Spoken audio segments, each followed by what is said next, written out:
This is the Dynamite Kid today. Tom Billington now lives in a public housing apartment outside Manchester. He has lost the use of his legs. A pin sticks out from one of his toes.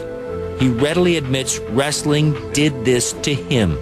Wrestling and the fact he ignored doctors who told him to stop. I needed the money. I went back to wrestling because I needed the money. The other British Bulldog, partner Davy Boy Smith, his younger cousin, died of a heart attack at age 39. Billington, who was only 48 years old, says he might have suffered the same fate were it not for a drug overdose that led a doctor to discover an enlarged heart. So he said he's enlarged from taking steroids. So he said, don't take steroids again, you'll be okay. So anyway, I've never touched the steroids since 1991. Well, before then I did regular, for years. In fact, he says, for years, many of McMahon's wrestlers took steroids. The bigger the physique, the bigger the promotion. I took it for the job. Because I was in the WWF, most of them was all big men. So I thought, well, I'll do it too. Billington says the steroids came from doctors, from friends, even steroids meant for horses. He took them all, took a terrible pounding in the ring, and like his now dead partner, began taking extensive amounts of painkillers. My back, my knees, my shoulder, different things. Yeah, I took painkillers. Tom Billington has never laid eyes on a 16-year-old daughter, born after his marriage broke up. He remains bitter about Michelle, saying she's brainwashed his children. He does admit holding a shotgun to her head, but insists he was not violent. I don't think it was violent. I mean, I put a shotgun under her chin once, but I had no shells.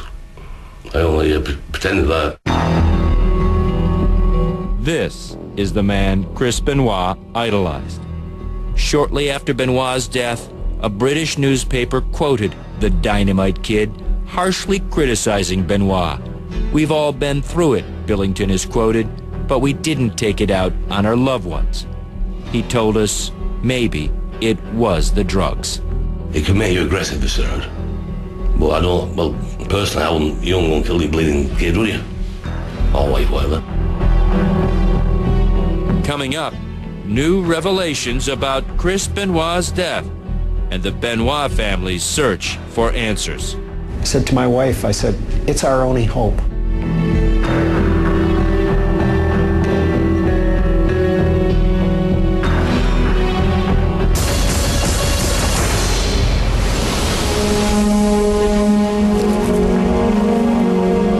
At his home outside Edmonton, Mike Benoit was in mourning. It was 4 days after his son's family was found dead in their Fayetteville, Georgia home. The headlines declared his son a suicidal murderer. But why? Mike Benoit didn't know where to begin. I called a funeral parlor in Atlanta to pick up his remains, and we were going to have him cremated. So I was in the process of making those arrangements when I got a call from Chris Nowinski. Chris Nowinski is a former WWE wrestler who left the business in 2003 after suffering multiple concussions. He founded the Sports Legacy Institute, an organization that explores the dangers of undiagnosed concussions in sports. Nowinski was calling because he wanted a piece of Chris Benoit's brain. So that they could do some tests to see if there was any signs of brain damage. I said to my wife, I said, it's our only hope. And I really knew in my heart that because this isn't the son that we knew and loved. Through cooperation from the Benoit family, we have had the opportunity to examine the brain tissue obtained from the autopsy of Christopher Benoit. You see these brain cells here. In September, the Institute held a news conference in New York to release its findings. Chris Benoit, the researchers announced, had the brain of an elderly Alzheimer's patient. This is a normal example on the left. It's smooth. It has the round cells. Christopher Benoit's brain, you see the projections, the connections here.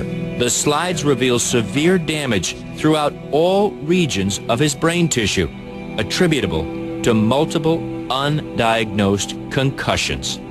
I think that these extensive changes throughout his brain, to me, and I think the others in our organization believe that it is enough to very likely explain aberrant behavior, including suicide and even homicide. While other doctors have been more cautious about linking brain damage to violent behavior, the Institute's finding was the answer Mike Benoit needed, and it turned his grief into anger. Because the last paragraph said it's because of the nature of the way Chris wrestled that this is why he sustained the brain injuries.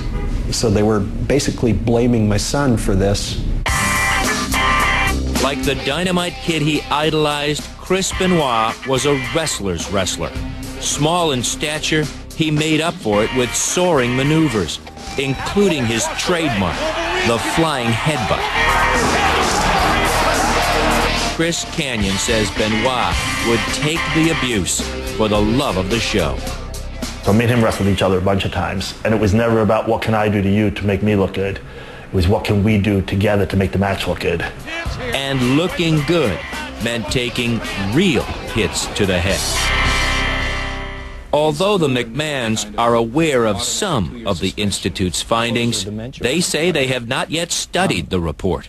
These studies, have not been, they've not been proven, if you will. Haven't been even critiqued by other members of the scientific community. As a result, McMahon is moving with caution. The only thing we've done really is, from a conservative standpoint, is just don't use chairs to the head. But other than that, it's what it is in the ring.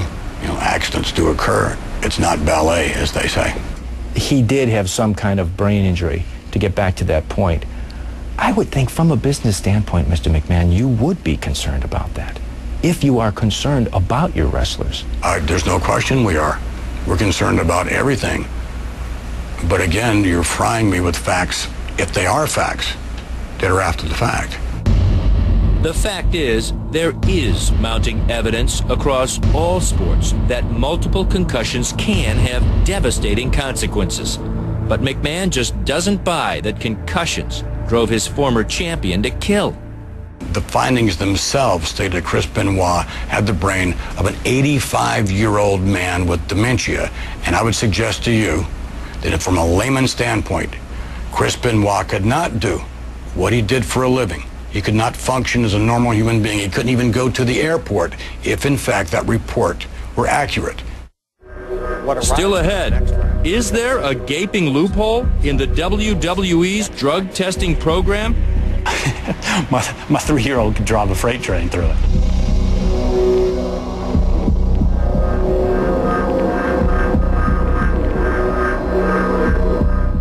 Election.